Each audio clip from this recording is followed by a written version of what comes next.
मध्य प्रदेश के गढ़वाल क्षेत्र में बसा एक शांत और हरियाली से भरपूर गांव था देवकुंड। गांव को देवभूमि का आशीर्वाद प्राप्त था, लेकिन इसके सघन जंगलों में एक ऐसा रहस्य दफन था जिसके बारे में कोई खुलकर बात नहीं करता था। गांव के बाहर पुरानी बावड़ी के पास एक पीपल का पेड़ था जिसे यक्षिणी वृक्ष कहा जाता था। गांव वालों का मानना था कि वहाँ एक यक्षिणी का वास है, एक ऐसी आत्मा जो सौंदर्य की मूर्त थी, लेकिन जिसकी नजरें जिस पर पड़ी उसका जीवन नरक बन गया। शहर से आए एक शोधार्थी आरव इन कहानियों को अंधविश्वास मानते हुए गांव में रहने का निर्णय लिया। उसका विषय था भारतीय लोक कथाओं में अदृश्य शक्तियों की भूमिका।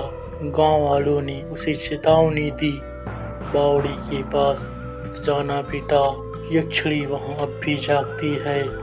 आरव ने हंसते हुए कहा, भूत प्रेत नहीं होते, यह सब कुछ कल्पना है। उसने गांव के पास एक पुराने मकान किराए पर ले लिया, एक ऐसा मकान जिसके पिछवाड़े से यक्षिणी वृक्ष दिखाई देता था। भली रात थी, कुछ अजीब हुआ। आधी रात को आरव को एक मीठी मोहक सी गंध महसूस हुई, चंदन और केसर जैसी। खिड़की से झांकने पर उसने देखा कि एक औरत सफेद साड़ी में खुले बालों के साथ पीपल के नीचे बैठी थी। वो गा रही थी। स्वर इतना मधुर कि आरव सम्मोहित हो गया। सुबह तक वह उसी खिड़की पर बैठा रहा और जब सूरज की किरणें पड़ी वो औरत गायब हो चुकी थी। अगले कुछ दिनों में आरव का व्यवहार बदलने लगा। वह दिन भर सोता, रात को जागता और उस औरत की प्रतीक्षा करता।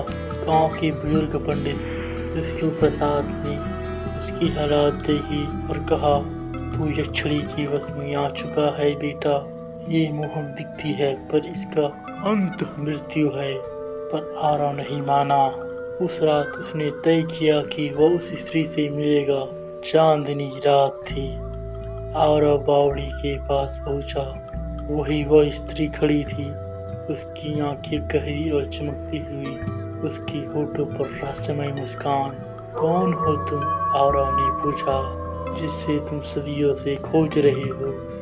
उसने कहा, मैं यक्षिणी हूँ, मेरा नाम त्रिगा है। उसने आरव का हाथ पकड़ा। एक ठंडक उसकी रगों में उतर गई, लेकिन आरव अब नशे में था। यक्षिणी के सौंदर्य मोह में पंडित विष्णु प्रसाद ने गांव के कुछ लोगों के साथ मंदिर में विशेष पूजा रखी। उन्होंने आरव की आत्मा को बचाने की ठानी। उन्हें पता चला कि त्रिगा एक अप्सरा थी जिसे देवताओं ने श्राप देकर धरती पर भेज दिया था, क्योंकि उसने इंद्रलोक के नियम तोड़े थे। उसे मुक्ति तभी मिलेगी जब वह 7 पुरुषों की आत्माएं अपने साथ ले जाएगी। 6 पुरुषों को वह पहले ले जा चुकी थी। आरव 7वां था। अगली रात पंडित और गांव वाले बावड़ी के पास पहुंचे। त्रिगा ने उन्हें देखा और एक भयानक रूप में बदल गई। उसके दांत नुकीले, आंखें रक्तवर्ण और आवाज गूंजती हुई वह बोली, ये मेरी आत्मा का अधिकार है, मुझसे इसे मत छीनो। पंडित ने यंत्रों और मंत्रों से यज्ञ प्रारंभ किया और दर्द से चिल्लाने लगा। उसकी आंखें सफेद हो चुकी थी और शरीर अकड़ने लगा था। पर तभी कुछ अजीब हुआ। आरव ने त्रिगा की ओर देखा और कहा, अगर तुम्हें मुक्ति चाहिए तो मुझे मत मारो, मैं तेरे लिए प्रायश्चित कर सकता हूँ। यह सुनकर त्रिगा का चेहरा कुछ पल के लिए शांत हो गया। त्रिगा ने कहा, प्रायश्चित? तुम क्या समझती हो? मृत्यु ही मुक्ति है। मैं प्रेम चाहती थी, स्वीकृति, और जब नहीं मिली तो श्राप बन गई। आरव बोला, मैं तुम्हें समझता हूँ, चलो साथ चले। इस शरीर से बाहर, इस संसार से दूर। वो मुस्कुराई और अगले ही पल दोनों बावड़ी में कूद गए। गांव वाले भाग कर पहुंचे। बावड़ी सूखी थी, लेकिन उसमें 2 फूल तर रहे थे, एक चंपा, एक नांग केसर का। कई साल बीत गए। गांव में अब शांति थी।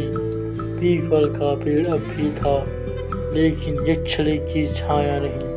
कुछ लोग कहते हैं हर पूर्णिमा की रात एक जोड़ा वहाँ बैठा गाता है वही पुराना मधुर गीत। और जब कोई अकेला व्यक्ति उस गीत को सुनता है, उसकी आत्मा भी यक्षिणी के संसार में खो जाती है। कहानी पसंद आया तो चैनल को सब्सक्राइब कीजिए, वीडियो को शेयर कीजिए। फिर मिलते हैं नए शानदार कहानी के साथ।